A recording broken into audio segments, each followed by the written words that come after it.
Hello and good morning, everyone. Welcome back to Almus Market Mornings, your daily dose of global financial updates with me, Swaraj.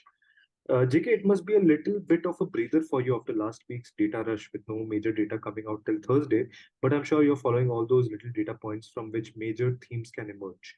When it comes to dollar strength, we have been observing the PBOC setting the yuan fixing a little bit stronger than what the market price is, but yuan has not been relenting, maybe because of the deflationary concerns which is emerging in the market. JK, over to you. What's your thought on this, and what all updates do you have for us? Good morning, Swaraj. Yes, not much of data, but the bond market is definitely coming back to the driver's seat in the financial markets. And after the fall we saw in yields from their elevated levels post US NFP data, all eyes were on how they behave ahead of the large auctions by the Treasury coming up, and also the CPI data. Treasury, in fact, is planning to sell as much as 103 billion in treasuries this week. Now, yield on the long end remained supported in the inched up from the lows of Friday throughout the day yesterday, and thus the curve was steepening even further. And it does appear that yields will remain high, although one could say that the two-year yield, which is more reflective of the Fed funds rate, is actually now slowly inching down.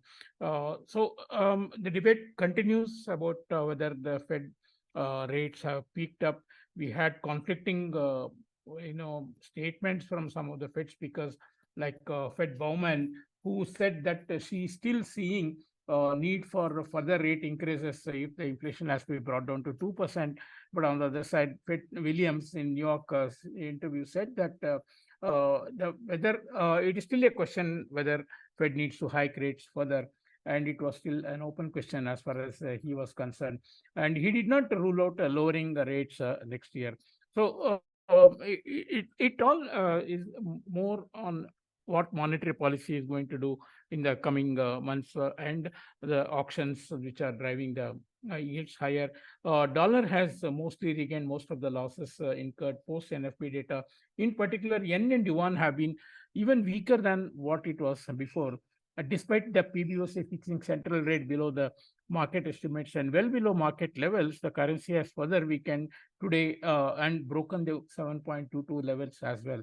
Now, there have been reports of big outflows behind yuan's weakness. As the reports indicate, there was a net 34 billion of FDI outflows from China in the last quarter.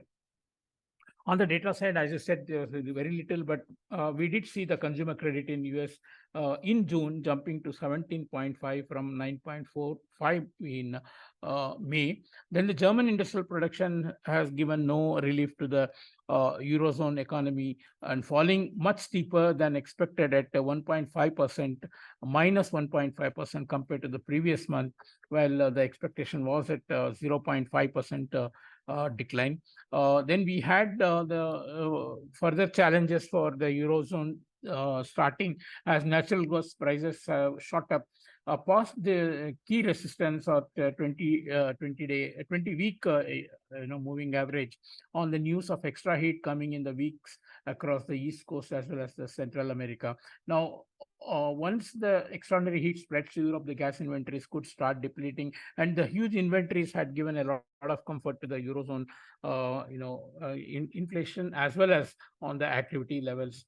So that is on the data side. Of course, we are also waiting for the Chinese trade data, which could come anytime, and there's a lot of focus on that because there has been a big fall in the recent weeks and recent months, confirming the slowdown in the economic activity as well as the global demand picture as well.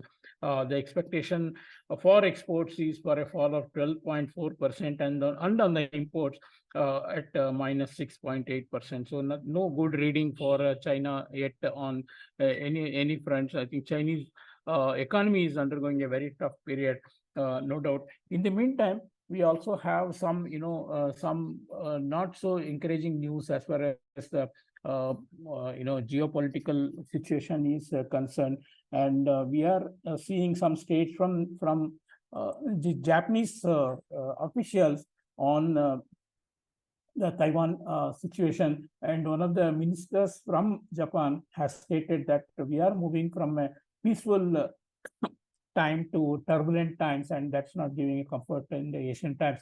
The US equities were strong, particularly led by the gains in Dow Jones, but that's not really impacted or rather helped the Asian market, which are either flat or negative. Hang Seng is in fact down 1.7%, which is more reflective of what's happening in China. Japanese market, which ideally should have rallied along with the weakness in the yen, has been flat as well.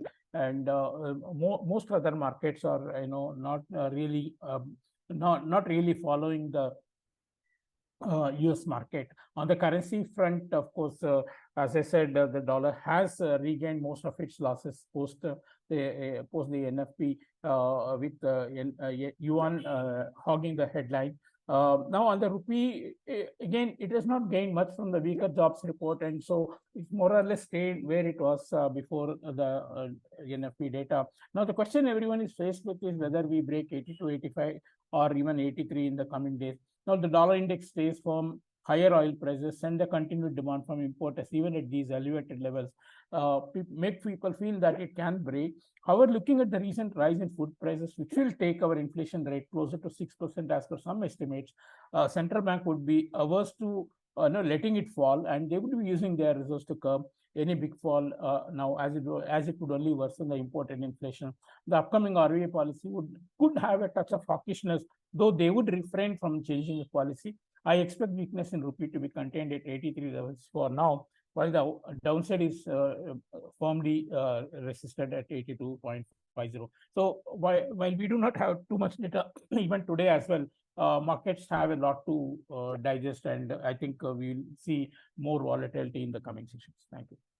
Thank you, JK. And as you rightly mentioned, the bond market is in limelight.